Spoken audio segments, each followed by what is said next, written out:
There's a phrase I hear far too often in local government. Residents just don't care. It's usually said with frustration, sometimes resignation, and almost always it's wrong. If episode 2 named what happens when engagement is dominated by the loudest voices, this episode names what happens when the rest of the community quietly disappears. Welcome back to A Blueprint for Building Public Trust. I'm Kent Waugh. Today we're talking about the silent majority and why silence is not the same thing as apathy. I want to start with a statement that tends to stop people. Most residents don't know what you do. When I say that to municipal staff or elected officials, the reaction is predictable: surprise, sometimes disbelief, because from inside City Hall, the work feels constant. Reports, meetings, decisions, deadlines. It feels impossible that residents wouldn't notice, but immersion creates distortion. When we're surrounded by the work, we begin to assume others see it too. They don't. Residents are busy living their lives, working, raising families, caring for parents, trying to keep up. Silence is not disengagement, it's absence of connection. Yet, over time, municipal systems have been built around those who speak up.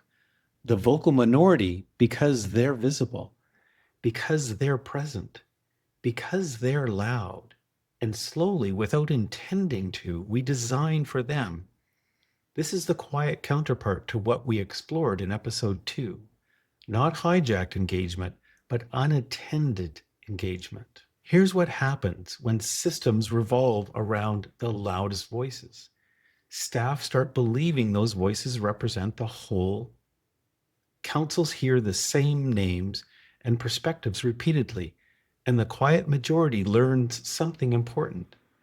This process isn't for me, not because they don't care, but because they don't see where they fit. Trust doesn't erode with a bang. It erodes quietly as people disengage without saying a word. There's another layer here that we rarely talk about: loss of objectivity. When you live inside municipal systems long enough, you forget what residents don't know. Acronyms, processes, constraints, trade-offs, they become second nature to us, but to residents, they're invisible. And when we communicate as if understanding already exists, we widen the gap, not intentionally, but effectively. Over 4 decades of research and facilitation, one pattern shows up consistently. More informed residents are more fair. In community panels, focus groups, and deliberative sessions, the most informed participants weigh competing priorities, accept trade-offs, support decisions they don't personally benefit from. They don't always agree, but they understand, and that understanding changes behavior. This is why I push back hard on the idea that residents are apathetic. Apathy is rare. Unreachability is common. Social media often gets blamed here. And again, I understand why. But social media doesn't reach the silent majority. It attracts those already motivated, already opinionated, already engaged. If your communication strategy relies heavily on social platforms, you're not missing residents by accident. You're excluding them by design. This distinction matters because it explains why increasing engagement volume doesn't necessarily increase trust. A theme we'll return to again later in the season. Municipalities that earn trust don't wait for attention. They build it. They communicate consistently, predictably, in plain language. They show up even when nothing feels urgent. They don't assume awareness, they build it. And over time, something shifts. Residents start recognizing the municipal voice.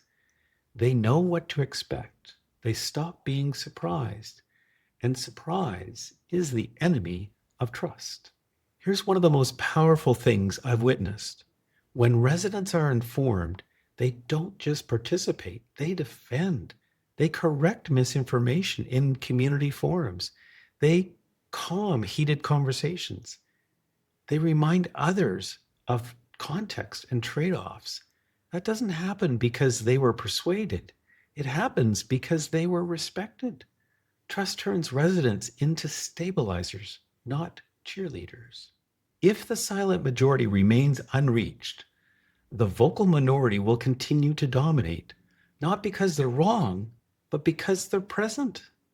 Trust isn't built by amplifying noise, it's built by expanding understanding. And that requires intentional systems designed to reach the usual voices. If the silent majority remains unreached, the vocal minority will continue to dominate, not because they're wrong, but because they're present. Trust isn't built by amplifying noise, it's built by expanding understanding. And that requires intentional systems designed to reach beyond the usual voices. This is where trust begins to shift from a participation problem to a communication problem, which leads directly into what we'll talk about next. So here's the reframe I want to leave you with. Residents don't need to care more. Municipalities need to connect better. When awareness increases, engagement quality improves. When engagement quality improves, trust follows, not instantly, but reliably. Silence is not disinterest. It's an invitation that hasn't been delivered properly. The silent majority is still there, still watching, still forming opinions. The question is whether you're designing systems that reach them. If this episode resonates, I encourage you to share it with colleagues who feel discouraged by engagement fatigue. In the next episode, we'll talk about what happens when silence isn't just accidental, but costly. Why municipal silence now sends a message, whether we intend it to or not. Trust isn't built by louder voices. It's built by better connection.